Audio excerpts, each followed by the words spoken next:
강한 안보 자랑스러운 군, 함께하는 국방구현에 매진하는 우리 군. 국군이 4차 산업혁명 시대를 이끌어갈 미래 국방혁신에 나섰습니다. 종합군사력 세계 6위, 대한민국 국군은 멈추지 않습니다. 새로운 안보 환경에 대비하며 누구도 넘볼 수 없는 방위력을 이루어 갑니다. 73주년 국군의 날 특집으로 준비했습니다. 서욱 국방장관에게 듣는 미래의 국방, 지금 출발합니다. 국방에 대한 모든 것, 국방 포커스!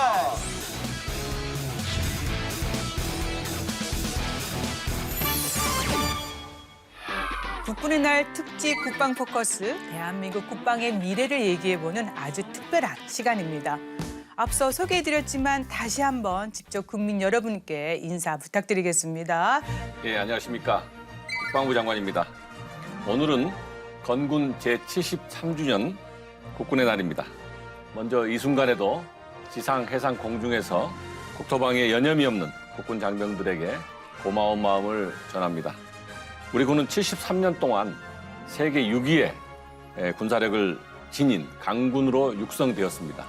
그러나 우리 군은 여기에 머물지 않고 4차 산업혁명 시대의 기술에 걸맞는 첨단 과학기술을 바탕으로 한 단계 높은 도약을 준비하고 있습니다. 오늘 국방 포커스를 통해서 미래에 우리 군이 나아가야 할 방향에 대해서 설명드리고자 합니다. 국민 여러분들께서 우리 군의 미래 준비 방향을 공감할 수 있는 좋은 시간이 되었으면 합니다. 안녕하십니까. 국방대학교 안보정책학과 정한범 교수입니다. 네, 장관님, 지난해 말이죠. 취임 100일, 정확히 말씀드리면 99일 되던 날 저희 국방 포커스 출연해 주셨는데 오늘 또 이렇게 다시 한번 출연해 주셔서 감사드리겠습니다. 그런데 벌써 1년이 훌쩍 지나가지 않았습니까? 얼마 전 취임 1주년 된 걸로 기억이 되는데요.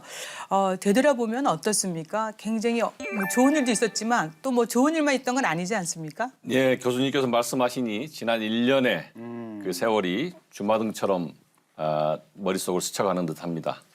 수많은 국방 현안으로 인해서 그야말로 숨가쁘게 지내온 시간이었다고 말씀드릴 수 있습니다. 네. 지난 1년간 여러 가지 성과가 있었습니다. 그중에서도 국방력 2.0의 추진이라든가 코로나19에 대한 대국민 지원, 또 미래 국방혁신 추진, 또 최근에 있었던 미라클 작전 등이 가장 기억에 남고요. 먼저 문재인 정부의 그 대표적인 지원하에 국방력 2.0의 강력한 추진을 통해서 우리 군이 강군으로 거듭나기 위한 기반을 확고히 다졌다 생각을 하고 있습니다. 네. 또 코로나19의 국가적 위기 상황에서 가용한 역량을 총동원해서 우리 군이 국민들을 지원했던 것이 큰 보람으로 생각을 하고요. 특히 오늘 함께 이야기할 주제인 미래를 주도할 수 있는 첨단 강군을 건설하기 위해서 미래 국방혁신 구상 또 국방비전 2050을 마련한 것도 매우 의미 있는 일이다 이렇게 생각이 됩니다. 네. 그리고 잘 아시다시피 지난 9월에 미라클 작전을 통해서 외교부, 법무부를 포함한 정부 부처, 또 미군, 또 현지 당국과 긴밀히 협조해서 아프간 협력자 390명을 국내로 이송한 것은 우리 군사외교의 역할, 또 작전 수행 능력을 전 세계에 보여준 쾌거였다 이렇게 생각이 됩니다. 네. 교수님도 지적이 있으셨지만 그 반면에 부실급식 문제, 장병의 인권 침해 문제, 또 성폭력에 의한 여중자 사망 사건 등 국민의 요구와 눈높이에 부응하지 못하는 점도 일부 있었습니다. 우리 군은 이러한 사안의 엄중함을 인식하고 병역 문화를 근본적으로 개선하고 또 정의와 인권위에 국민으로부터 신뢰받는 강군으로 거듭나고자 최선의 노력을 다하고 있습니다. 네, 지난 1년 돌이켜보면 뭐 성과도 많았고요. 난관도 있었습니다. 그래서 오늘 장관님 1년 활동을 중심으로 또 주요 국방 정책을 소개하는 시간을 이제 가져보겠는데요. 우선 얼마 전 이집트와 오만 다녀오셨지 않습니까? 네. 네, 청해부대 부대원들 만났을 텐데 격려도 많이 해주고 오셨습니까? 어땠습니까? 네네. 지난 8월 29일부터 3박 6일간 이집트와 오만을 방문했습니다. 이집트와 오만 모두 국방 협력과 방산 협력에 큰 성과가 있었습니다. 특히 이제 교수님 말씀하신 대로 오만에서는 그 무스카트항에 기항 중인 우리 청해부대 35진인데요. 지난 7월 달에 대규모 확진 발생 이후 그 부대는 34진이긴 하지만 예. 개선된 방역 대책을 확인하고 이역만리에서 해양안보작전 또 우리 선박 보호작전을 훌륭하게 수행하고 있는 청해부대 장병들을 격려를 했습니다. 네. 청해부대 방문 시에 그 5만 당국의 그 방역 지침에 의거해서 레벨 D 방호복을 입고 그 청해부대 함정에 올랐는데 열사의 사막에서 우리 장병들이 얼마나 고생하는지를 네. 몸소 체험했습니다. 그러면서도 전우회로 똘똘 뭉쳐서 그 임무 수행하고 있는 우리 장병들이 자랑스럽고 청해부대가 안전하게 임무 수행하고 있음을 잘 확인을 했습니다. 네. 오만에서 또 이제 제가 그 국방부총리하고 또 외교부 장관을 만나서 우리 청해부대가 이제 거기서 군수적재도 하고 또 거기에서 그 환자 발생 시 도움도 받고 해야 되는데 그러한 활동들을 적극적으로 지원해 줄 것을 당부하고 또 그러한 그 적극적인 지원할 것이라는 답변도 듣고 왔습니다. 네, 국익 선양 또 우리가 국방 협력을 또 강화하고 오시지 않았습니까? 그죠. 네, 특히 정말 주어진 여건 어려울 수도 있는데 우리 청해부대 요원들이 또 직접 격려해주고 오셨습니다. 군사외교 철저하게 또 활동해주고 오셨는데 그렇지만 정 교수님 어떻습니까? 지난 1년 우리 군의 모습을 되돌아보면 칭찬할 점도 있고 사실은 난관들도 적지 않았는데 어떻게 평가하시겠습니까? 예, 말씀하신 대로 좋은 일도 있었고 참 그 어려운 일도 있었던 것 같습니다. 그런데 이제 좀 안타까운 것은 어려운 일들이 너무 또 많이 부각이 되고 좋은 일들은 좀 많이 묻히고 그런 게 있어서 좀 아쉬운 점이 있었고요. 뭐 칭찬할 부분이 정말 많죠. 뭐 장관님도 아까 말씀하셨습니다만 장관님 취임하시자마자 미래 국방 혁신 위해서 얼마나 노력을 하셨습니까? 뭐 최신 과학 기술을 이용한 군의 미래 국방 군사 전략을 수립하고 또 작전 수행 개념을 또 발전시키고 조직을 또 혁신해서 개편하고 네. 굉장히 큰 작업들을 한꺼번에 하셨거든요. 또 미래전에 대비한 AI, 그러니까 무인 전투 체계 그리고 또 인공지능 이런 기반을 마련을 했고요.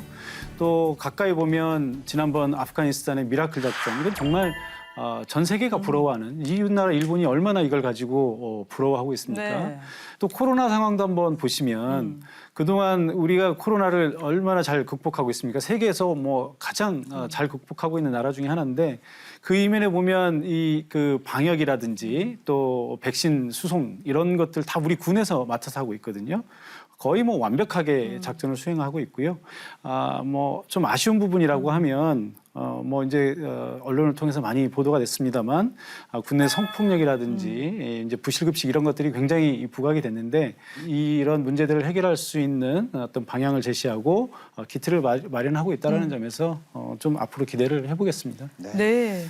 지금 정 교수님께서 언급을 해주셨는데 아프가니스탄에서 지금 우리를 도왔던 특별 기여자들 안전하게 수송했던 미라클 작전 이건 뭐 전 세계적인 찬사를 받았고 우리 국민들에게 큰 자부심이 됐습니다.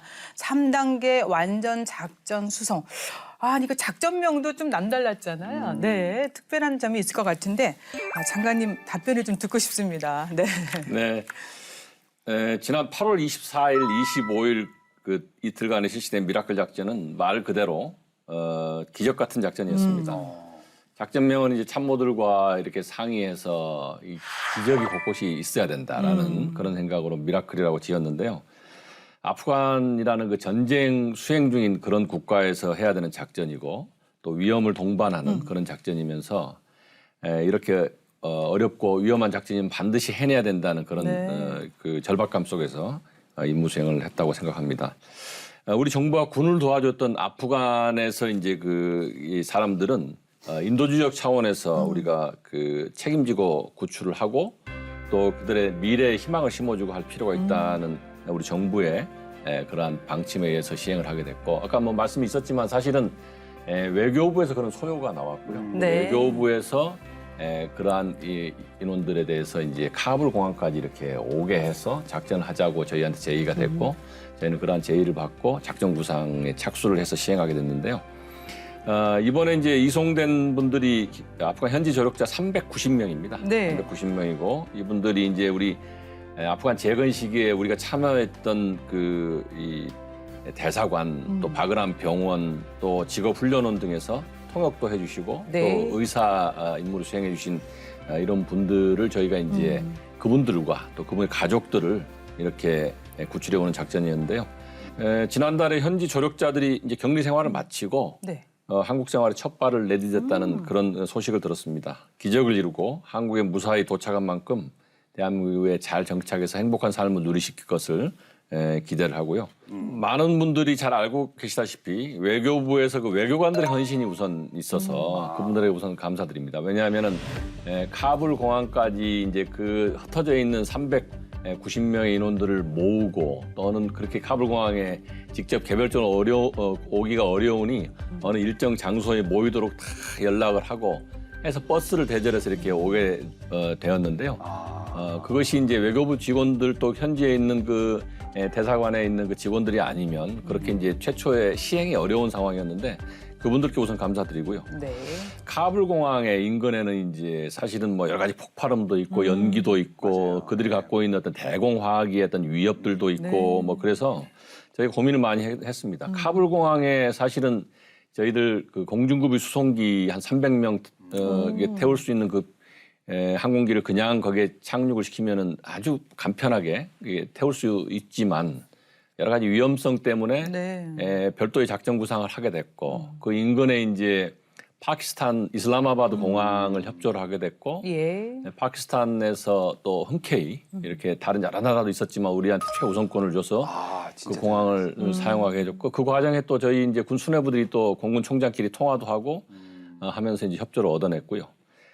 그러면서 이제 거기에 이슬라마바드에 그 저희 공중급유 수송기를 거기다 놓고 거기에 갔던 대공화기의 위협을 그나마 전술 비행으로 회피할 수 있고 또 그 시계 비행으로 이착륙이 가능한 C-130J라는 그 항공기를 두 대를 운용을 해서 카불 공항에 착륙시켜서 그 태우고 올 수 있도록 했고 미군들한테 이제 그 공항을 착륙할 수 있는 협조 시간들을 이렇게 구할 때도 네. 저희가 요청하는 시간대는 언제든지 이렇게 허락을 네. 내줬던 그 미군들의 도움도 있었습니다.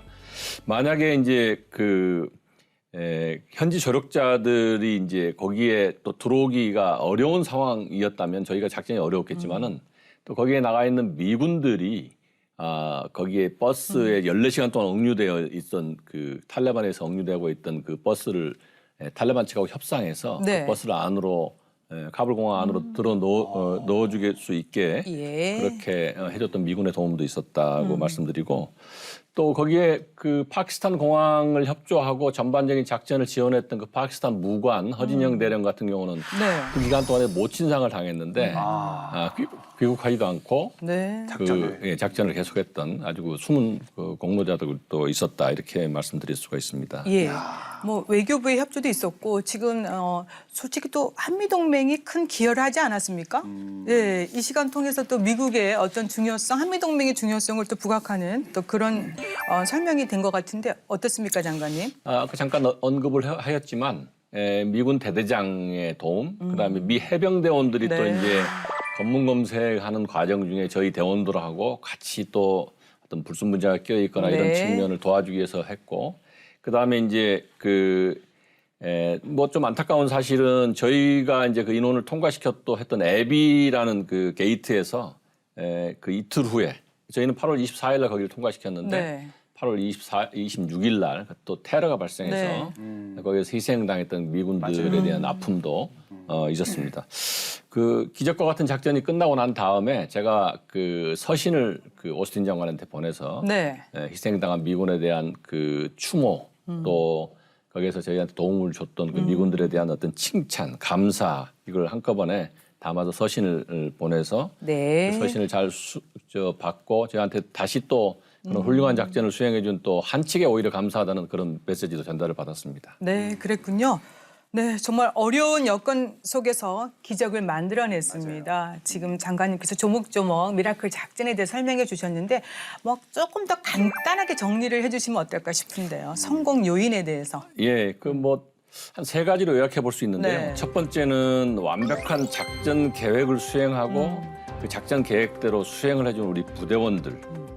좀 구체적으로 얘기하면 국방부는 이제 그 유관 부처와의 협조, 그 다음에 이제 파키스탄을 포함한 여러 국가들과의 협조, 합참은 빈틈없는 작전 계획의 수행, 장관이 결심하기 용이하게 네. 결심 조건표를 만들어서 하나하나 결심을 받을 수 있도록 건의하고, 또 공군을 비롯한 작전 요원들은 아프간 현지로 떠난다는 사실을 가족들에게 알리지 않으면서까지 이렇게 작전을 수행했던 요원들이 있었습니다.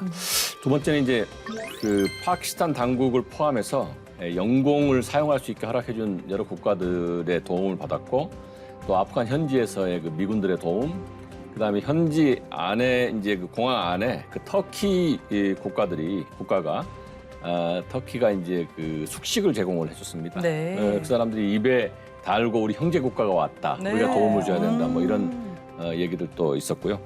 마지막으로는 외교부를 비롯한 유관 기관이 한마음 한뜻으로 그 일치 단결했기 때문에 이 작전의 성공을 이룬 거 아닌가 이런 생각이 듭니다. 또 하나 덧붙이자면은 대한민국 국격을 좀 올릴 수 있는 그런 작전이었고 또 네. 대한민국이 그 대외적으로 협조를 하면 정말로 많은 도움을 주겠다는 그런 국가들이 많이 있어서 우리 그 국가의 국력, 또 국격 이것이 좀 돋보이는 작전이 아니었는가 이런 생각을 해봅니다. 네. 진짜 미라클 작전은 압도적으로 진짜 네. 퍼펙트했습니다, 진짜로. 요건 제가 이제 인정해드립니다. 이제 그 지난 1년 하면은 저는 사실 코로나19밖에 생각이 안 나요. 진짜 힘들었는데 또 우리 군이 또 완벽하게 해냈습니다. 또 여러 가지 코로나19 상황에서도 방역뿐만 아니라 뭐 백신 수송 완벽했거든요. 그래요. 네. 2021년 하면은 군이 이제 코로나19 대응 어떻게 해왔고 또 이제 또 어떻게 해 나갈지도 궁금하거든요, 사실 이게. 네, 장관님. 네. 그 역시 핵심적인 역할을 우리 황현진 씨가 정확히 네네. 잘 알고 질문을 해주시는군요. 우리 군이 국민의 군으로서 코로나19 상황을 극복하기 위한 노력을 하고 있습니다. 우리 군은 이것을 준전시 상황으로 인식하고 사실은 뭐 금년도뿐만이 아니고 작년도 코로나19 발생 초기부터 이러한 작전을 수행을 했는데요. 예를 들어서 이제 수도병원, 고양병원, 대전병원 이 3개 병원의 212개 병상을 국가 감염병 전담 병원으로 지정을 해서 운영을 해서 민간 환자까지 치료를 하고 있고요. 인천공항 또 항만들에 대한 검역, 그다음에 이제 임시선별검사소 인력 지원 등을 군에서 적극적으로 지원을 하고 있고 또 아까 말씀하셨지만 이제 뭐 일반적으로 민에서 할 수 있는 분야, 민관에서 할 수 있는 분야가 아닌 그 도서 지역의 그 접종이 어려운 환경에 있는 우리 맞아요. 이게 국민들을 네. 위해서 해군의 한산도함을 이렇게 바다에 띄워서 저도 현장에 네. 다녀왔지만 사실은 이렇게 해무가 껴서 배가 운항이 안 될 때도 있고 또 파고가 높아서 운항이 안 될 때도 있고 여러 가지 제한사항이 있지만 거기에서 그 중간에 떠서 작은 배로 계속 이송해 가면서 예. 지금 뭐 인원을 보니까 한 680여 명에게 해상 순회 접종을 실시를 한 바가 있습니다. 정부가 이제 11월까지 전 국민 집단 면역 형성을 목표로 지금 추진하고 있는데요. 이제 신속한 예방 접종을 위해서 이제 그 백신 수송 지원본부를 또 운영을 하는데 거기에 현역 육군 중장이 지휘하는 부대가 나가 있습니다. 네. 거기에서 군만 하는 건 아니고 업체, 경, 또 그 질병청 요 인원들하고 협업을 해가지고 성공적으로 임무 수행을 하고 있고 아마 15만여의 아마 백신 수송 작전을 했던 것 네. 같습니다. 그다음에 이제 군의 간 행정지원 인력들은 예방접종 센터에 또 투입돼가지고 원활한 예방접종에 기여를 하고 있습니다. 앞으로도 하여간 국민이 일상이 회복될 때까지 우리 군은 적극적으로 또 선제적으로 군 자산을 총출동시켜서 지원하도록 그렇게 하겠습니다. 이렇게 우리 군이 처음이지만 정말 잘했다 이런 칭찬도 듣고 있어요. 하지만 국민들로부터 개선해야 된다는 따끔한 질책도 동시에 받고 있습니다. 그래서요, 정 교수님, 그 민간군 합동위원회가 출범해서 지금 병영 전반의 문제를 사실은 진단하고 있고요. 근본적인 해결을 위해서 많은 역할을 하고 있는데 어떻게 생각하십니까? 예, 사실 뭐 민간군 위원회는 출범 자체가 좀 어쨌든 좋은 건 아니죠. 예, 그 문제가 있기 때문에 이제 출범을 한 건데 사실 이제 저도 거기에서 위원으로 활동을 하고 있습니다. 근데 처음에는 많은 분들이 좀 걱정을 했어요. 과거에도 이제 이런 비슷한 사례들이 있었는데 이게 과연 정말 잘 운영이 될 것인가, 또 형식적으로 이렇게 운영되다 마는 거 아닌가 이런 우려들을 하시는 분들이 들어 있었거든요. 그런데 사실 이제 제가 들어가서 직접 해보니까 이번엔 정말 우리 장관님 또 차관 포함해서 거의 전폭적으로 좀 신뢰를 주고 네. 지원을 해주고 있습니다. 그래서 위원회에서 우리 위원들이 이 자율적으로 정말로 자율적으로 만든 결의안들이 다 전향적으로 웬만한 다 수용이 되고 있고요. 이제 특히 이제 이 민간군위원회가 병역 문화, 생활 개선, 그다음에 성폭력, 사법제도 이 4개 분과로 나뉘어서 운영을 하고 있는데 거의 매주 회의를 합니다. 저도 민간군위원회 거의 일주일에 2번 이상씩 지금 가고 있는데 여기 각기 전문가들 그다음에 그 또 그 실무진들 모여서 회의를 하고 있고요. 최대한의 자율성을 가지고 거의 정말 기탄 없는 네. 의견들이 오고 가고 있습니다. 뭐 혹시 뭐 외부에서는 이게 국방부에서 이게 짜고 하는 거 아니냐 이런 의심을 가지시는 분들도 더러 계시던데 정말로 국방부에서 아무 개입도 하지 않고 철저하게 우리 민간위원들이 활동하는 것에 필요한 자료나 이런 걸 제공하는 요 정도 네. 수준에서만 딱 하고요. 그래서 굉장히 자율적으로 잘 되고 있고 지금까지는 국방부가 굉장히 전향적으로 이렇게 수용을 해주고 있다라는 걸 말씀드리고 다만 이제 부분적으로 모든 안건들이 한꺼번에 수용될 수는 없잖아요. 이제 좀 네. 시간이 필요한 부분들이 좀 있었고 예를 들면 이제 국회에서 입법이 필요한 사항들이 있습니다. 이것은 국방부가 받아들인다고 해서 다 되는 건 아니고 네. 또 입법 절차를 밟아야 되니까요. 또 이제 어떤 부분들은 군 내에 지휘 절차, 지휘 개통의 문제 이런 것들이 있기 때문에 이것은 우리가 이제 뭐 군내 지휘 절차나 이런 것들을 다 손을 봐야 되는 거기 때문에 이런 건 조금 시간이 걸릴 거고요.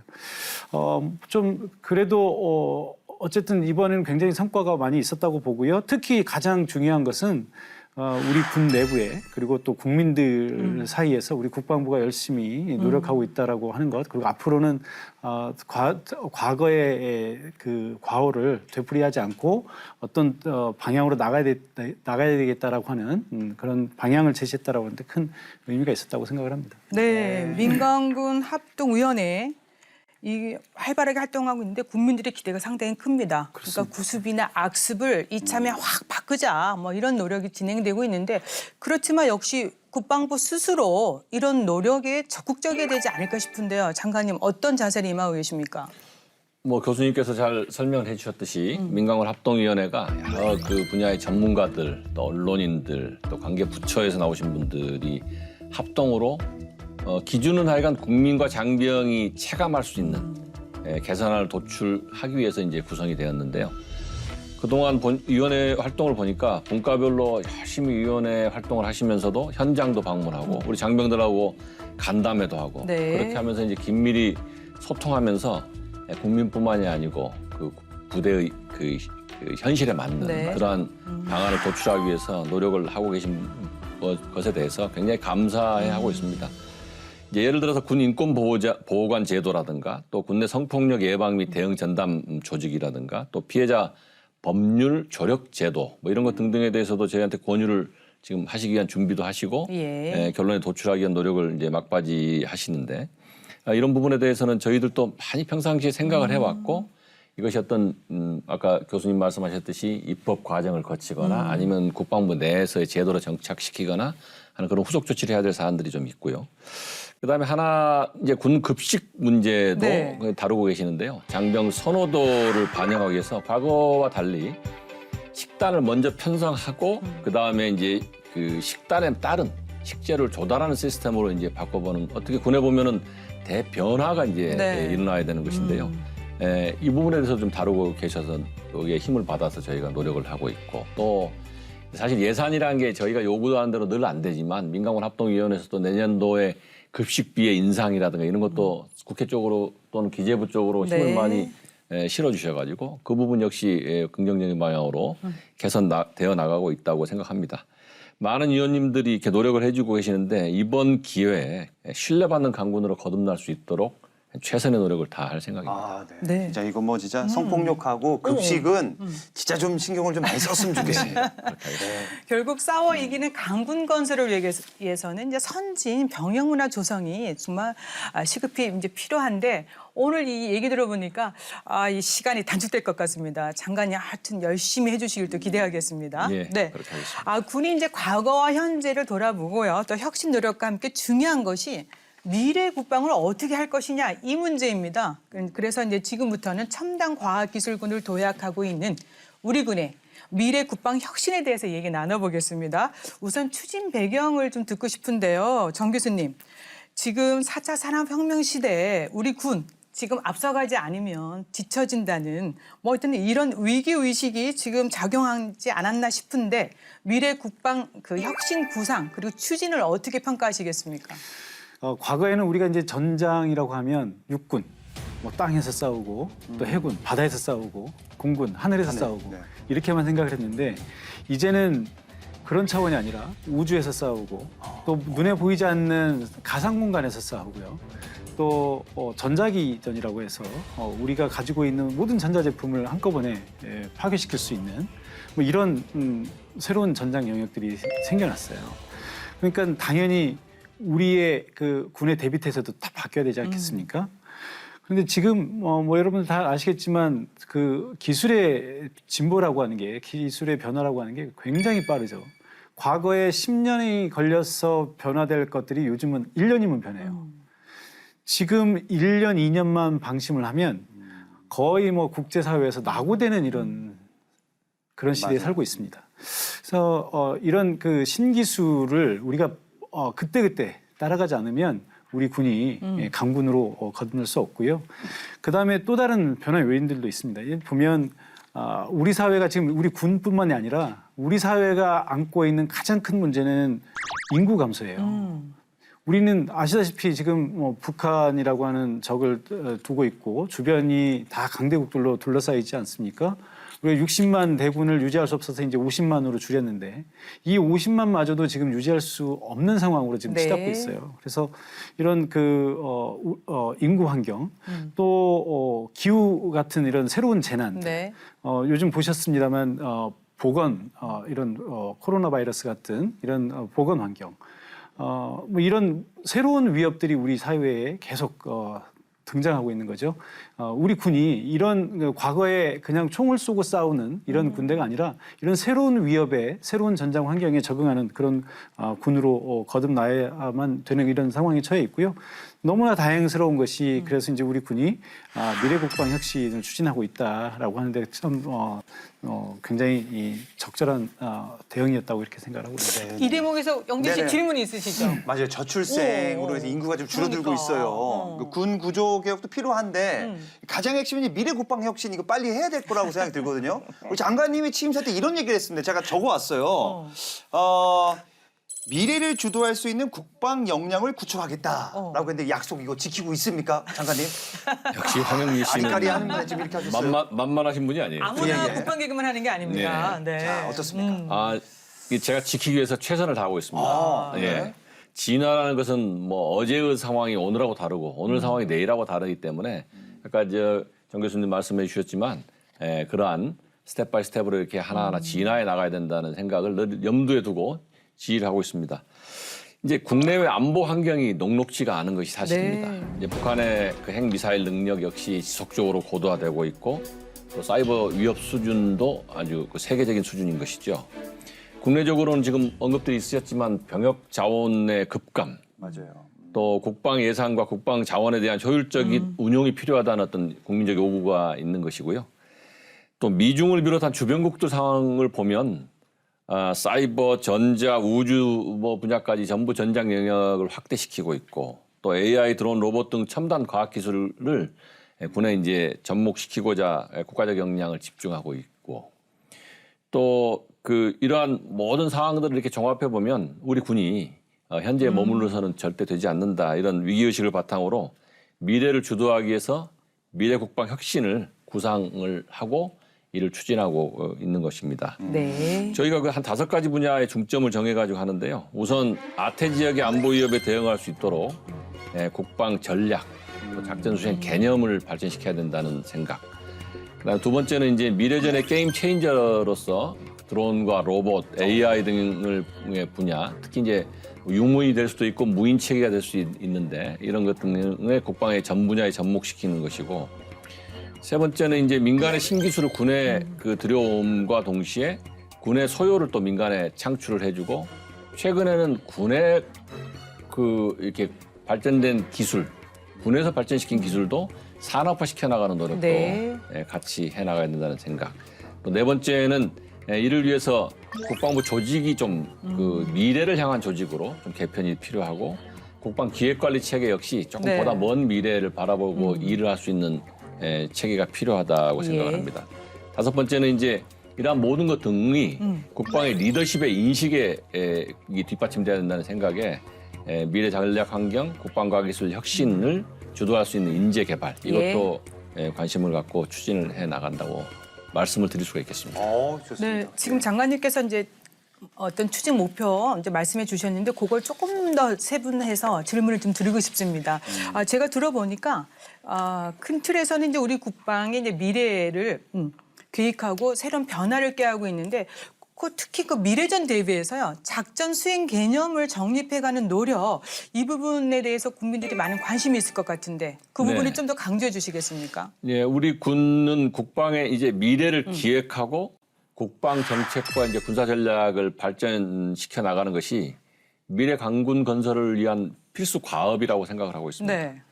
특히 이제 안보 환경 변화를 고려해서 4차 산업혁명 기술을 군에 적용하고 그것이 이제 사이버, 우주, 전자전 등 기존의 이제 뭐 지해공 영역뿐만이 아니고 네. 모든 전장 영역을 고려한 미래작전 수행 개념 발전이 필요하다고 생각해서 이를 추진하고 있습니다. 네. 우리 군이 이제 확장되는 한반도 정부와 작전 영역에서 한국군 주도의 작전 수행 개념을 발전시킬 필요가 있어서 이를 연구하고 있고 네. 이것에는 이제 AI 기반의 무인 전투 체계 등을 포함한 첨단 과학 기술을 적용한 미래전 수행 개념 또 군사력 건설 방향을 발전시켜 나갈 것입니다. 앞서 살짝 언급을 해주셨는데 국방과학기술위원회 말씀을 해주셨는데 요거는 어떤 얘기예요?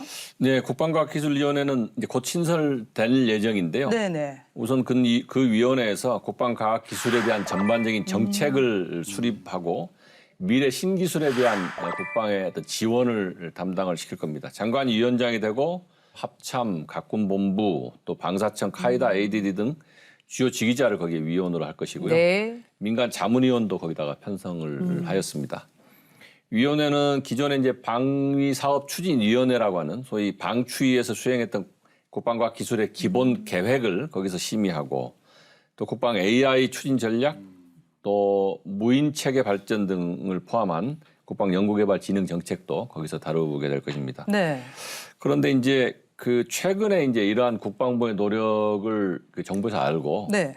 정부에서 범정부 국방과학기술위원회 신설을 추진 중에 있습니다. 이거랑 다른 겁니까? 예, 요거는 이제 국방부 자체적으로 해본 네. 것이고, 요거는 범정부적으로 국방과학기술의 주무 장관인 국방부 장관이 위원장이 되어서 정부 부처의 차관급을 거기다 구성을 해주고 연구기관장을 거기에 포함시켜줘서 예. 전문가들이 참여하게 되는 국방 R&D 사업의 체계적인 육성을 시키겠다는 어떤 구상을 가지고 예. 정부 차원의 국방과학기술위원회도 같이 함께 구상이 되고 있다는 말씀을 드리겠습니다. 그러니까 국방부 차원, 정부 차원 두 개로 나눠지는 거네요. 네네, 어쨌든 그렇습니다. 반가운 소식입니다. 네. 장관님 더 바빠지실 것 같으세요. 예. 미래에는 이제 뭐 로봇가 싸울 것 같은데 최신 과학 기술 이거 군 적용 이거 얼마나 그 친숙하게 획득하고 운용할지가 관건 아닙니까, 교수님 어떻습니까? 그렇습니다.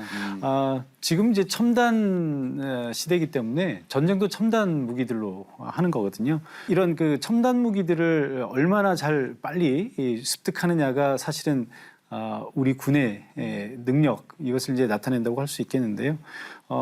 그래서 이제 우리 그 방사청에서도 최근에 보면 신속 시범 획득 사업이라고 이런 걸 도입을 해서 첨단 기술을 빠르게 전략화하는 방안을 네. 지금 추진을 하고 있고요.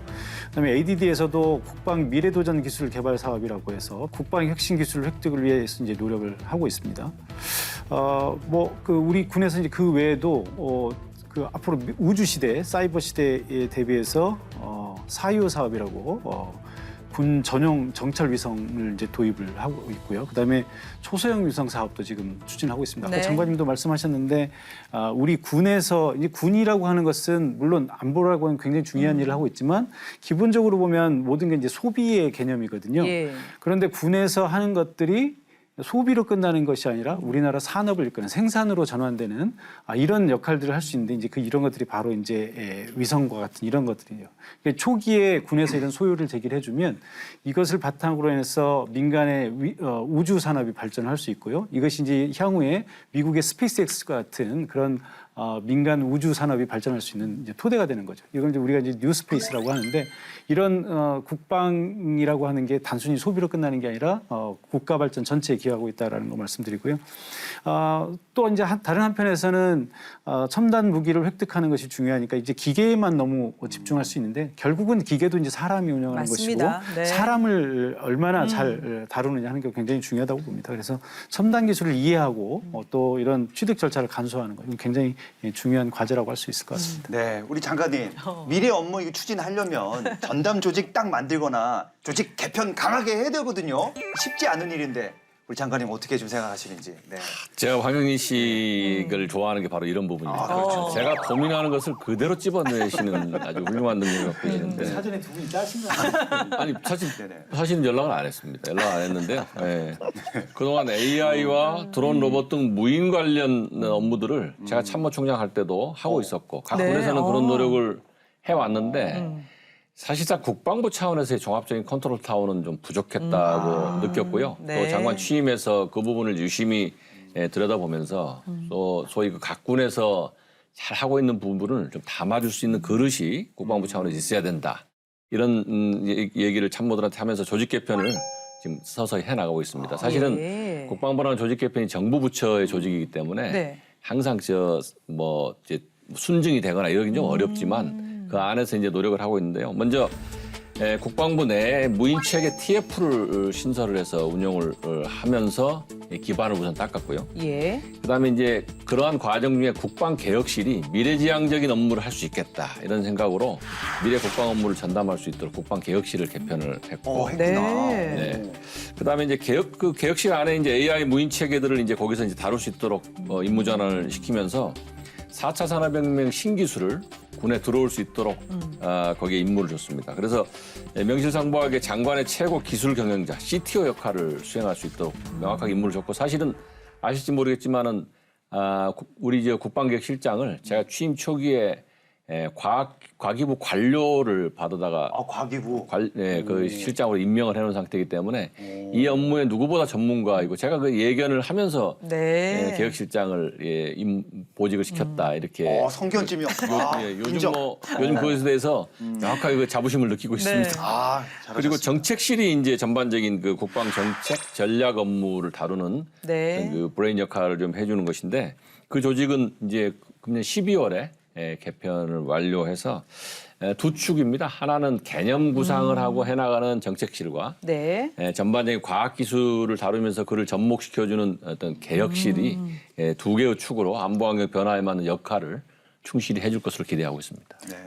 미래는 말이죠. 대한민국이 이제 강군이 돼야 됩니다. 그럼. 지금도 강군이지만 네. 미래는 정말 1등 대한민국 됐으면 좋겠는데 그러기 위해서는 우리 군의 내부의 역량을 강한 노력이 중요하거든요. 장관님 어떻게 좀 하고 있습니까? 네, 미래 주도하는 강군 건설을 위해서는 내부가 강해야죠. 그렇죠. 네. 강해요. 네, 그래서 마침 지난 9월 10일 날 제가 그 서울대 미래 군사전략 과정에 공부하고 있는 4기 교육생들을 대상으로 미래 국방 혁신이라는 주제로 특강을 하고 왔습니다. 이 과정은 제가 육군 총장 할 때 2019년도에 미래 국방을 이끌 인재가 필요하다는 그런 목표하에 네. 서울대 그 교수님들하고 협조해서 개설을 했는데요. 현재 이제 한 계급이 소령 대위 또 생도들이 육사, 뭐 삼사 또 ROTC 후보생들을 대상으로 하고 있는데 네. 앞으로는 해군, 공군, 해병대도 이렇게 확대시킬 생각입니다. 국방부 자체도 내부 역량 강화를 위해서 미래 국방 혁신 과정을 이제 신설해서 곧 시행을 할 것인데 예. 올해 카이스트 위탁 형태로 산학연 전문가들에 의해서 교육을 진행할 예정입니다. 네. 또 내년부터는 이 과정이 잘 되면은 지금은 이제 국방부 합참 과장급 이상으로 하는데 네. 장성들로 육해공군 장성들로 좀 확대해서 이제 미래에 대한 준비들을 예. 할 수 있는 기본 역량을 좀 갖춰 나가는 그러한 준비를 지금 하고 있다고 말씀드립니다. 네. 4차 산업혁명 시대 미래 국방 비전 실현을 위해서 우리 군이 더 큰 힘 그리고 노력을 지금 해야 된다는 인식은 잘 되고 있습니다. 맞아요. 그래서 이제 국방 비전 2050 구현을 위해서 우리 군이 힘차게 발걸음을 내딛고 있습니다. 자, 국방개혁 2020과 국방개혁 2.0을 추진을 완수하고 새롭게 국방비전 2050을 시작하는 우리 군을 또 들여다보도록 하겠습니다. 알아두면 똑똑해지는 신기한 국방 지식, 그것이 알고 싶군 지식 포커스. 국방개혁도 버전업 시대. 2018년 7월 27일 문재인 정부 출범 이후 국방부는 국방개혁 2020을 기반으로 한 국방개혁 2.0을 발표. 4차 산업혁명 시대를 대비해 강한 군대, 국민의 군대를 모토로 정예화된 군대와 선진 병역 문화 정착을 약속했습니다. 그렇다면 국방개혁 2.0을 추진한 지 3년이 경과한 지금 우리 군에는 어떠한 변화들이 있었을까요?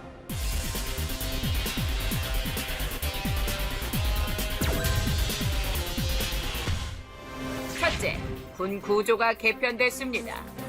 인구 절벽 시대 급격히 감소하는 출생률로 국방부에서는 16년 뒤 가용 현역 자원이 부족할 것으로 예측. 이로써 한국군의 병력 구조 개편은 불가피한데요. 이에 국방부는 병역 자원이 급격히 감소하는 시점을 고려해 부대 구조와 편성을 최적화하고 부대 개편 시 필수 전력을 적기에 확보하는 등 전투 효율성을 강화하기 위해 부대 구조를 정예화하고 있습니다. 또한 부대의 창설과 해체, 개편 등을 가용자원 범위 내에서 조정. 그 결과 부대 수는 줄었지만 간부는 증원되고 첨단 전력은 증강돼 제대별 최적화된 전투준비 태세가 강화되는 방향으로 개편이 추진됐습니다. 특히 신속 대응 사단 창설로 후방 지역에서의 테러, 재난 등 비전통 위협과 국지 도발 상황에 더욱 신속히 대응해 나갈 수 있게 됐습니다. 그 다음으로 국방 운영 분야도 개혁했습니다. 먼저 작전과 전투 중심의 국방 인력 구조로 개편하기 위해 숙련된 간부는 증원하고 비전투 분야에는 민간 인력을 확대했는데요. 또한 인적 자원의 효율적인 활용을 위해 병 복무 기간을 단축했는데요. 올해 4월 15일부로 72일을 단축, 12월 14일부터는 90일로 단축 완료할 예정입니다. 이뿐 아니라 병역 자원 감소와 여성의 사회적 역할 증대 등 시대적 변화에 발맞춰 여군 인력 비중 역시 지속적으로 확대해 나가고 있는데요. 그 결과 2019년 6.8%의 비중을 차지하던 여군이 2020년도에는 7.5%로 조정됐습니다. 셋째로 병역 문화도 개혁했습니다. 먼저 군은 병인권을 보장하면서도 군 기강을 유지할 수 있도록 영창 제도를 군기 교육 제도로 대체. 병 봉급은 장병들의 복무 의욕을 높이고자 현역시 사회 진출의 마중물로 활용할 수 있는 수준으로 인상했는데요. 그 결과 2020년 대비 12.5%를 인상. 19년 2월에는 평일 일과 후 외출을 허용했고요. 20년 7월부터는 휴대전화 사용을 전면 시행함으로써 장병들에게 자율성과 책임감을 동시에 부여했습니다. 그 결과 장병들이 군 생활에 적응하는 데 만족감을 높이고 사회와 소통함으로써 병역 문화를 개선하는 데 크게 기여했습니다. 뿐만 아니라 군 복무기간 중 병 자기개발 비용 지원을 확대하고 원격 강좌 수강료와 군 복무 경험 학점 인정 대학 확대 등 자기개발 여건 보장을 지속적으로 강화해 나갈 예정입니다. 또한 군 의료 시스템 개편을 통해 민간 병원 이용 절차를 간소화하고 2020년까지 의무 후송 전용 헬기 8대에 대한 전력화 완료. 방사선사, 임상병리사 등 민간 의료 인력 795명을 채용. 장병들의 민간병원 진료비를 지원하여 의료비용 부담을 줄여주는 등 국민 눈높이에 맞는 인권과 복지, 의료체계를 마련해 나가고 있습니다. 마지막으로 방위사업을 개혁했습니다. 먼저 방위사업 종사자의 전문성 향상을 위해 방위사업 교육원을 설립, 대상별, 수준별, 분야별 체계적인 교육체계를 구축하는 한편 민간 전문가의 참여를 확대하는 등 전문 역량을 더욱 강화했습니다. 이와 함께 급격한 기술 변화에 대응할 수 있는 국방 R&D 체계를 갖추기 위해 방위산업기술진흥연구소를 개설하고 신기술 연구에 집중할 수 있는 국방과학연구소를 재구조화했습니다. 또한 국방과학기술혁신촉진법 등 관련법을 제정함으로써 방산혁신 클러스터를 추진하고 부품 국산화 지원 등 방산 기업에 대한 맞춤형 지원 정책도 추진했습니다. 이처럼 국방부는 현 정부 임기 내 국방개혁 2.0의 실질적 완성을 목표로 추진 로드맵을 더욱 구체화해 나가는 것은 물론 남은 과제들을 더욱 체계적으로 관리해 나가고 있는데요. 향후 미래 군을 주도할 국방비전 2050 역시 지금부터 촘촘하게 기획하고 국가와 국민, 세계의 평화와 번영을 위해 전략적으로 대비해 나갈 것입니다. 이제부터 국방비전 2050에 대해서 좀 더 살펴보겠습니다. 눈앞에 있는 목표에만 이제 치중하지 않고요. 먼 미래를 대비하는 우리 군의 장기적인 목표를 설정하는 의미를 담고 있습니다. 장관님, 그래서요. 국방비전 2050은 무엇인지 국민들이 많이 궁금해합니다. 저한테도 여쭤보는 분이 있었는데 아무래도 오늘 장관님께 좀 더 자세히 여쭤보는 게 나을 것 같습니다. 좀 말씀해 주시고요.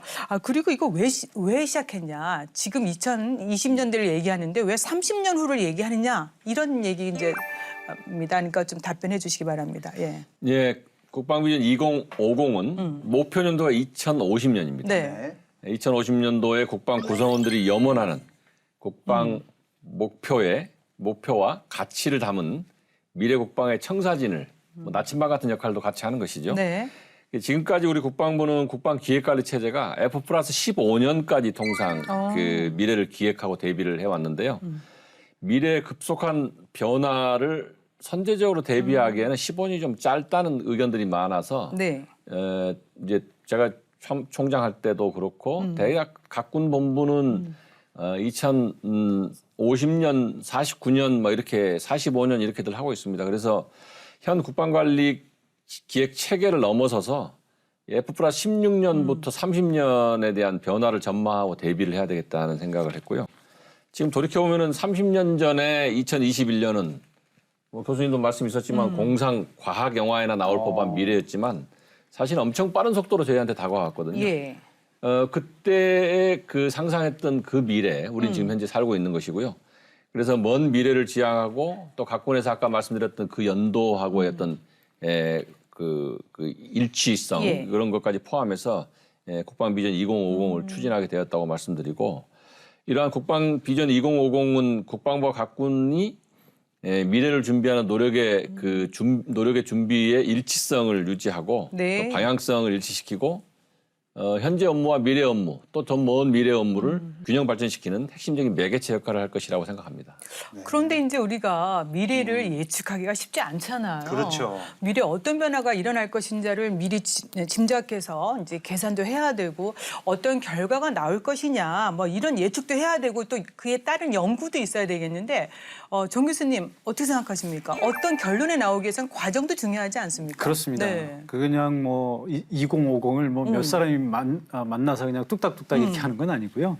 굉장히 오랜 절차와 과정을 거쳐서 만드는 것이죠. 대개 이제 이렇게 먼 미래를 연구할 때는 다양하고 폭넓은 아이디어 그리고 전문가들을 뿐만 아니라 일반인들 그리고 이런 의사들 의견들을 다 총합을 해서 만드는데요. 이번에 그 2050을 만들 때도 각계각층 일반인들과 전문가들의 의견을 다 통합하고 수용했고요.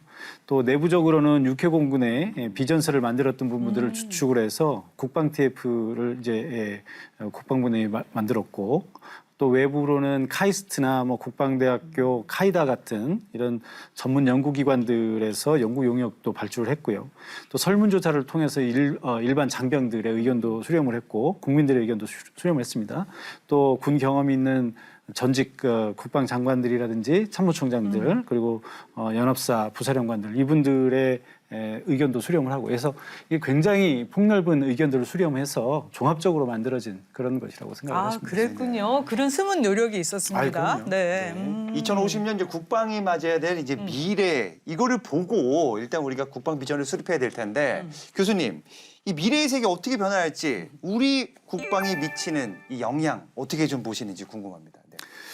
예, 우리 미래의 모습이요. 한마디로 압축해서 표현하기는 정말 어렵겠죠. 근데 이게 굉장히 불확실성이 크고요. 미래는 우리가 예측한다고 되는 것은 아니고, 네. 예, 그냥 우리가 미래를 상상하고 만들어가는 겁니다. 근데 미래의 변화가 국방에 미치는 영향은 크게 세 가지를 좀 주목을 해야 되는데요.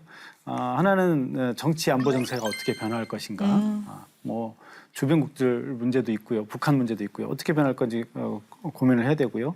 또 우리가 30년 후에 사용할 수 있는 기술이 뭘까? 네. 우리가 아무리 상상을 해도 없는 기술 가지고는 할 수 없는 거고요. 또 있는 기술을 활용하지 않아도 안 되고요.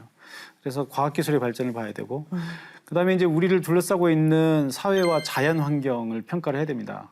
뭐 잘 아시겠지만 지금 소나무가 이제는 남한 땅에서 더 이상 살지 않을 거라고 하는 그런 예측을 하고 있지 않습니까? 기후가 급격히 변하고 있고 네. 또 보건 환경도 많이 변하고 있고요. 그다음에 이제 뭐 이번 아프가니스탄에서도 봤습니다만 테러 같은 것들이 또 발생하고 하고 있기 때문에 우리 이제 그 안보 환경이 급변한다라는 거 그래서 이런 그 초국가적인 안보 위협 이런 것들을 다 평가하고 새로운 아까도 말씀드렸던 우주나 사이버나 이런 전자기 같은 새로운 전장 영역 이런 것들을 다 고려를 해서 국방에 대한 예측을 하고 대비를 해야 될 것 같습니다. 네. 네, 지금 뭐 비전통적 안보 위협이 더욱더 가중되고 있습니다. 이런 가운데 이제 4차 산업혁명 기술혁명이 또 접목이 되면서 미래전에 대한 전장 환경을 예측하기는 쉽지는 않지만 그래도 우리 정부 또 우리 군 대비해야 되지 않겠습니까? 장관님, 그래서요. 우리 군은 어떠한 군의 그 대응 개념을 변화하고 또 발전시켜 나가고 있는지요? 고민 분야입니다. 고민하고 네. 있는 분야인데요. 누구나 다 예상하듯이 미래 전장 환경과 또 전쟁의 양상은 지금과 확연하게 다를 것인데요. 네. 우선 첨단 과학기술의 발달, 또 사회 환경의 변화 이런 것 등이 전쟁의 주체를 다양화시킬 것이라는 생각을 우선 하고요. 그다음에 뭐 인공지능, 로봇, 우주무기, 레이저, 전자기파가 같은 전쟁의 수단이 또 바뀔 것이다. 네. 그다음에 이제 전장 영역도 수직적, 수평적으로 확대될 것이라는 생각을 하고 있습니다. 그래서 이제 우리 군이 이러한 미래의 다양한 위협, 환경 변화에 효과적으로 대응하기 위해서 첨단 과학기술 기반의 국방 전략, 또 작전 개념을 발전시키고 또 그것에 부합되는 조직과 능력을 갖추어 나가야 될 것이라고 판단하고 있습니다. 네. 이제 이를 통해서 첨단 과학기술 기반으로 외부 위협을 감시, 정찰, 타격할 수 있는 전략적 억제 능력을 우선 가져야 될 것 같고 또 한반도에 대한 그 위협 세력의 접근을 거부하고 또 글로벌 군사 지원 역량을 구비하고 뭐 그럼으로써 한반도 외부의 침범 또 한반도의 전장화 방지, 국가 보위, 국민의 안전 보장 이런 것 등등을 연결시켜 나가야 될 것으로 보입니다. 네. 자, 국방비전 2050 이게 슬로건이 있다고 합니다. 네. 미래를 현실로 국민과 함께하는 초일류 국방. 괜찮은데요? 예, 괜찮아요. 잘 네, 네. 만들었어요. 저만 또 한 번 더 그러니까 네. 우리 두 분이 한번 선창해 주시고 이렇게 따라하는 걸로. 저는 하면 안 될까요? 아니 저도 같이 해야죠. 하시죠. 다 같이 네. 하죠, 뭐 그러면. 미래를 현실로 하면은 국민과 함께하는 초일류 국방. 우리 이제 이렇게 알겠습니다. 따라하겠습니다. 나눠서 하자. 이것도 오케이. 좋아합니다. 네. 네. 자, 시작. 미래를 현실로. 국민과 함께하는 초일류 국방. 좋아요. 그래서 이 장명도 장관님이 하신 겁니까? 그건 아니시죠? 이거 공모를 했습니다. 공모 작품이에요. 어쩐지. 이 좋습니다. 내용을 전부 좀 스타디하고 네네. 거기에 부합되는 이 슬로건을 만들자고 그래서 네네. 공모를 했고 그 공모된 내용 중에서 저희가 또 이렇게 심의를 해가지고 네. 선정은 장관님이 하신 거네요. 아니 왜 마지막 단계 결제를 제가 합니다. 결제를. 네. 자, 장관님 이제 웃을 때가 아닙니다. 또 예. 날카로운 질문을 가겠습니다. 예. 자, 슬로건 미래 국방 모습 짚어주셔야 됩니다. 날카롭습니다. 예. 예, 먼저 미래를 현실로는 네. 우리가 염원하는 미래의 모습을 현실로 만들겠다 하는 강력한 의지의 표현을 거기다 담은 것이고요. 국민과 함께는 뭐 그 잘 아시다시피 그죠. 우리 군의 본연의 그 사명이죠. 그래서 거기에 대한 의지를 담고 초일류 국방은 지금까지 계속 논의됐던 그 미래의 국방을 위해서 우리 국방을 세계 최고의 수준으로 만들겠다는 강력한 의지의 표현입니다. 그래서 좀 요약해 보면 첨단 과학기술 기반의 강한 국방, 또 초일류 운영 체계를 갖춘 자랑스러운 국방, 네. 또 국익 증진에 기여하는 함께하는 국방, 뭐 이렇게 요약해 볼 수가 있겠습니다. 자, 좋습니다. 그러면 이 세 가지를 요약해 주셨는데 하나하나씩 좀 더 살펴보죠. 궁금하시죠? 네, 궁금합니다. 네, 알겠습니다. 장관님, 그럼 첨단 과학 기술에 기반한 강한 국방 구현하기 위한 방안을 지금 말씀해 주셨는데 그럼 어떻게 하겠다는 겁니까, 이거? 강한 국방하면 여러분들이 잘 떠올릴 수 있겠지만 잘 조직된 군, 아, 그죠? 잘 무장된 군, 잘 훈련된 군, 이 세 가지로 기억을 해주시면 좋겠습니다. 잘 조직된 군은 뭐 지금의 모습도 훌륭하지만 미래 전방 위협에 유연하고 또 강하게 대응할 수 있는 정예화된 군 구조를 보유하는 것이고요. 물론 이제 병력 감축이나 이런 것까지 다 포함해서 검토가 같이 돼야 되는 것입니다. 네. 잘 무장된 군은 미래 전장을 주도할 수 있도록 신개념의 무기 체계, 또 첨단 과학 기술에 기반한 전력 구조를 갖추는 것이고, 잘 훈련된 군은 조직과 개인의 역량을 극대화할 수 있도록 부대는 부대대로, 또 개인은 개인대로, 또 인재는 인재대로 양성하는 그런 시스템들을 운용하는 것이고, 이것을 모두 잘 조직해서 강한 국방을 만들어 가도록 그렇게 할 생각입니다. 네, 지금 이제 첨단 과학 기술에 기반한 강한 국방에 대해서 장관님께서 소개해 주셨는데 그럼 이걸 잘 해나가기 위해서는 국방 운영 체계 혁신도 필요할 것 같은데요. 정 교수님, 초인류 운영 체계를 갖춘 정말 자랑스러운 국방 구현을 하기 위해서 어떻게 하면 좋을지 아이디어 있으십니까? 제 아이디어가 네. 잘 작동할지는 모르겠습니다. 한번 제가 생각한 것들을 좀 얘기를 해보겠는데요. 네. 일단은 국방부가 추진하고 있는 여러 국방 정책들이 일단 잘 수행이 돼야 되겠죠.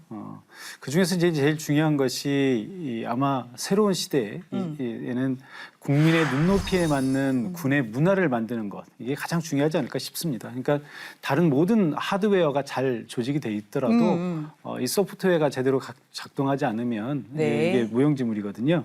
근데 지금은 과거와 같은 하드웨어로 조직을 운영하는 시대는 이제 지났다고 보고요. 최근에 우리 군을 둘러싼 안 좋았던 뭐 이런 얘기들도 결국은 소프트웨어에 문제가 있었던 것이다 네. 이렇게 생각을 합니다. 그래서 최근 우리 사회를 지배하고 있는 담론들, 공정이라든지 인권 그리고 개인의 가치 이런 것들이 이 국방 운영에서도 좀 녹아났으면 좋겠고요. 그다음에 이제 하드웨어적인 측면에서는 무인 체계라든지 자율화 기술 같은 이런 첨단 기술이 반영이 돼서 스마트 군수 혁신이 좀 일어나야 되겠고요. 그다음에 이제 환경적인 요소들을 반영해서 친환경 탄소 중립의 어떤 국방 인프라를 조성한다든지 미래 변화에 능동적으로 적응하는 이런 초인류 운영 체계를 구축할 필요가 있다 이렇게 생각이 됩니다. 지금 이제 하드 파워, 소프트 파워 얘기도 해주셨는데 역시 이제 무형 전력을 극대화시키기 위해서는 인재 양성 또 선진 병력 문화 중요한데 아무래도 이 대목에서는 장관님이 좀 덧붙이고 가셔야 될 것 같습니다. 예, 네. 저희 이제 자랑스러운 국방 구현을 하기 위해서 교수님께서 좋은 말씀 해주셨지만, 네. 저희 또 요거를 세 가지로 더 선진화된 군, 더 행복한 군, 더 신뢰받는 군. 그 안에 교수님 말씀해 주신 내용이 이제 담겨 있는 겁니다. 그래서 선진화된 군은 첨단 기술을 이용해서 근무 환경을 개선을 해주고 또 편의성을 극대화시켜주고 하는 것이 여기에 포함되어 있는 개념이고요. 더 행복한 군은 우리 장병들의 복지가 네. 아직은 뭐 좀 부족한 점이 많은데 초인류 수준의 복지를 제공함으로써 이것이 전투 준비와 연결될 수 있도록 하자는 것이 구상이고요. 더 신뢰받는 군은 이제 최근의 아픔을 이제 여기다 담아봐야 되는 네. 것인데 공정, 인권, 개인의 가치, 또 국민의 눈높이, 네. 소프트웨어 이러한 키워드들이 네. 여기에 담겨 있는 것인데요. 국민 의식 수준에 부합되는 군문화, 또 투명하고 공정한 국방 운영이 정착되고 네. 또 비전통 위협으로부터 국민을 보호하고 하는 그런 개념이 여기에 담겨서 자랑스러운 국방을 구현해 나가도록 그렇게 하겠습니다. 네, 정 교수님이 말씀해 주신 그런 내용이 이미 녹아져 있는데 그렇습니다. 조금 더 장관님 신경 써 주셔야 되십니다. 예. 자, 이제 국방비전 2050 세 번째 이제 추진 방향인데요. 국익 중진에 이제 기여하는 함께하는 국방을 만들겠다 하셨는데 이것도 좀 더 구체적인 내용 부탁드리겠습니다. 예, 함께하는 국방 구현을 위해서 선진국 반열에 들어선 국가의 위상에 일단 부합해야 되겠다. 그다음에 국익 증진에 기여할 수 있는 평화를 만드는 군, 번영을 뒷받침하는 군을 추진 전략으로 수립했습니다. 평화를 만드는 군은 우선은 저희의 근간인 한미동맹을 기반으로 해서 국제사회와 포괄적 국방 협력 체계를 유지하여 세계 평화에 기여하는 것이고요. 네. 번영을 뒷받침하는 군은 국가정책을 지원하고 국민의 자유로운 경제 활동을 보장하고 또 국익 증진에 기여하는 그런 그 두 가지를 그 컨셉을 가지고 하고 있는데 네.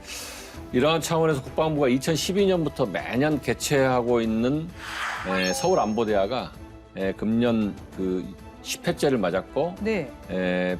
영내 평화와 번영을 위한 다자안보 협의체로서의 이제 자리매김을 명확하게 했습니다. 올해 성과도 많았다 들었어요. 그렇습니다. 예, 참석 국가가 벌써 뭐 4배로 이제 초창기보다 4배로 확대됐고요. 토의 의제도 이제 전통적인 어떤 안보 위협을 넘어서서 보건, 기후, 사이버, 우주 뭐 이런 걸 다루는 글로벌 현안을 다루는 그 회의체가 되었습니다. 네. 또 올해 12월에 유엔 평화유지 장관 회의를 개최할 예정입니다. 여기에 이제 한 150여 개 국가의 초청장을 발송을 했는데요. 네. 거기에 외교장관, 국방장관이 참여하는 유엔 평화안보의 최고위급 회의가 되는 것입니다. 예. 요 이제 그 장관 회의를 통해서 PKO 현장 임무단에서 뭐 활용이 가능한 여러 가지 아이디어를 거기다 제공할 것이고 그 중에 네. 하나가 이제 유엔 평화유지 활동을 하는 부대들의 어떤 스마트 캠프라든가 이것을 어떻게 운영할 것인가, 네. 첨단 장비, 기술 등을 거기에 어떻게 접목시킬 것인가 하는 것을 넣어서 미래의 유엔 부대들의 어떤 청사진을 제시를 하려고 하고 있습니다. 이제 이 과제 중에서 이제 우리 군이 앞으로 이제 국제 평화와 또 지역 안정에 기여하고 산하경과 어떻게 융합하고 하는 것을 여기에 담아서 함께하는 국방을 구현해 나갈 구상을 갖고 있습니다. 네, 이제 국방비전 2050 주요 사안에 대해서 이제 들어봤는데요. 아, 시청자 여러분들 어떻습니까? 30년 뒤에 미래 대한민국 국방의 모습이 잘 그려지시는지요? 좀 그려지지 않습니까? 어떻습니까? 네.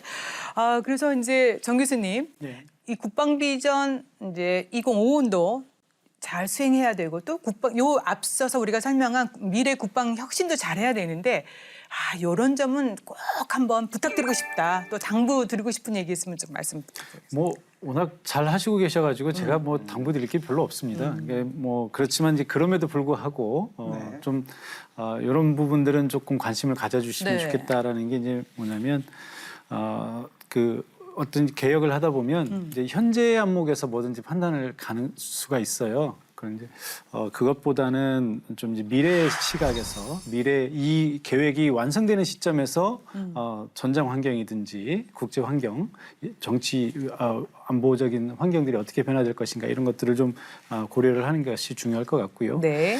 그다음에 또 어떤 개혁이든지 저항하는 그런 부분들이 있습니다. 그러니까 기존의 관행들이나 이런 것들과의 충돌 이런 부분들을 얼마나 잘 무리 없이 이끌어 나갈 수 있는가 이건 중요하고요.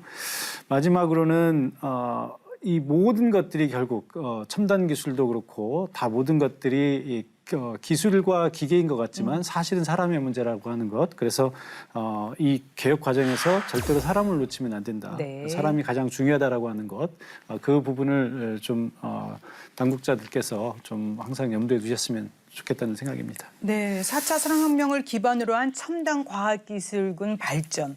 이에 대해서 이제 국방 분야에서도 혁신적인 변화가 진행이 되고 있고 이걸 잘 수용해서 군이 이제 발빠르게 대응하고 다각적으로 방안을 모색하고 있습니다. 그런 점에 대해서는 오늘 또 이렇게 확인하는 그런 시간이 됐는데 그럼에도 불구하고요, 정말 장관님 다짐 앞으로 더 어떻게 하겠다는 게 있을 것 같은데요. 네.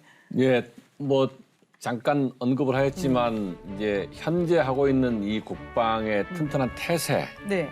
또 교육 훈련, 또 국민을 위한 지원 이런 것에 못지않게 미래를 준비해야 되는 것이 대단히 중요한 일이라는 생각을 가지고 국방 업무를 추진하고 있다고 말씀드리고 미래를 준비하는 업무 또 미래에 정말로 그 좋은 환경 또 그 강한 국방을 만들어서 후배들한테 물려주는 일이야말로 정말 가슴 벅찬 일이 아닐 수가 없습니다. 그래서 네. 여러 가지 오늘 소개해드린 미래 국방 혁신과 국방 비전 2050은 우리 국방 전체가 힘을 모아 한꺼번에 노력을 해서 미래를 주도하는 강군으로 거듭날 수 있도록 최선의 노력을 다하겠습니다. 네, 지금 이제 세계 속의 첨단 강군으로 이제 거듭나기 위해서 우리 군이 발전해 가고 있습니다. 우리 군의 미래 좀 밝아 보이지 않습니까? 네네. 네. 좋습니다. 저는. 뭐 네. 자부심도 가질 수 있잖아요. 네. 이제 이렇게 잘해 나가기 위해서는 또 상호 보완적이고 미래 지향적인 한미 동맹을 빼놓을 수가 없지 않습니까? 네, 연합 방위 태세를 이제 굳건하게 유지하면서 현재 전자권 전환이 진행이 되고 있는데 장관님 이거 속도가 어떻게 되고 있는 겁니까? 잘 되고 있는 겁니까? 지금 지난번에 출연 당시에도 말씀을 드렸는데요. 우리 군이 이제 2006년도에 전자권 전환 추진에 합의한 이후에 여러 가지 많은 노력을 하고 있습니다. 네. 방위력 개선비도 지속적으로 증액하고 있고 또 전자권 전환 조건에 대한 충족도 그 충족을 위한 핵심 능력 확보를 위한 노력을 하고 있습니다. 네. 지금 이제 19년도에 최초 운용 능력 검증 평가를 시행을 했고 또 이제 뭐 FOC, FMC 이런 것 등을 이제 절차를 밟아 나가야 되는데 네. 여러 가지 코로나19 여건들이 이제 그 조금 어려움이 있고요. 그다음에 이제 미측과 또 협의해야 되는 여러 가지 요소들이 있어서 금년도 SCM을 통해서 FOC 검증 평가 일정을 뭐 가시화해 볼 생각으로 예. 미측과 긴밀히 협의를 진행하고 있고 앞으로 이제 이런 부분에 대해서 더욱 노력해 나가겠다고 말씀을 드릴 수 있습니다. 그러니까 조건에 기초한 전자권 전환 탄탄하게 진행이 되고 있다 이런 말씀이시잖아요. 네, 그렇습니다. 이제 동맹은 진화하고 끊임없이 발전합니다. 최근에 제가 듣기로는 한미 국방 ICT 협력위원회가 가동이 됐지 않습니까? 이제 한미 동맹은 기술 협력, 거기다 우주 영역까지 지금 상생 협력을 지금 가동하고 있습니다. 계속해서 진일보하는 한미 동맹을 통해서 국방비전 2050 이게 정말 잘 됐으면 좋겠습니다. 우리 영진 씨 굉장히 숙연해지고 네네. 있어요. 할 말이 있습니다. 오늘 굉장히 지금. 감동한 것 같아요. 경청하면서 네. 미래가 밝습니다. 다시 군대를 가고 싶은 마음입니다. 좋습니다. 받아주실 수 있나요, 장관님? 두 번은 못 가잖아요. 아쉽습니다. 73주년 국군의 날 특집 서욱 장관과 함께 여기까지입니다. 국민 여러분의 지지와 성원이야말로 국방비전 2050을 성공리에 추진하는 데 있어 가장 큰 힘이 될 것입니다. 국방에 대한 모든 것, 국방 포커스 저희는 다음 시간에 다시 찾아뵙겠습니다. 감사합니다. 감사합니다. 감사합니다. 수고하셨습니다. 장관님.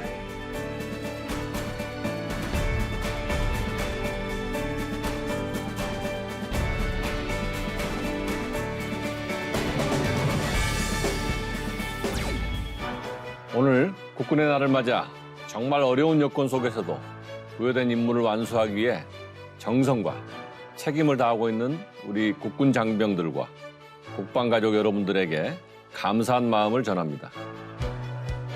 아울러 우리 군에 한결같이 아낌없는 사랑과 지지를 보내주시는 국민 여러분께도 다시 한번 감사드립니다. 우리 군의 본질은 어떠한 상황에서도 오직 국가와 국민을 지키는 것입니다.